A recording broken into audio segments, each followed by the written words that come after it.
Il tourne à plein régime, mais avec une activité tout à fait inhabituelle. Cet atelier, spécialisé dans la signalétique incendie, fabrique depuis 3 semaines des parois de protection en plexiglas. Coronavirus oblige. J'en ai 30 à poser cet après-midi. Okay.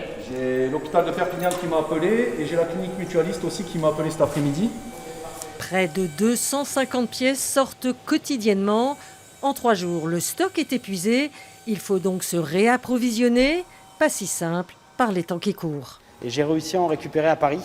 Donc j'ai dû envoyer un camion. Et voilà, depuis 3 semaines, on a passé un peu plus de 20 tonnes de plexiglas, donc ce qui est énorme, sachant qu'habituellement, on doit passer 2 tonnes de plexiglas par an.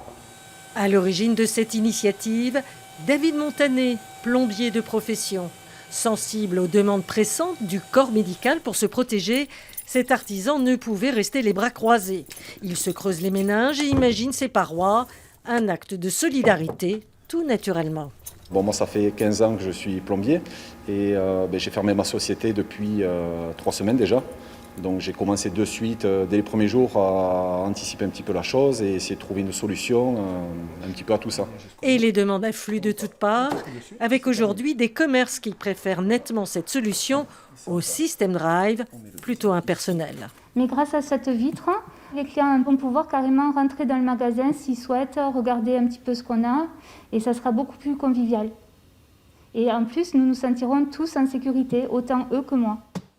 Et déjà, les 2 hommes travaillent sur un autre produit, la surblouse, qui doit sortir de cet atelier d'ici quelques jours. Car désormais lancés dans cette aventure, David et Jean-Baptiste ne s'arrêteront pas en si bon chemin.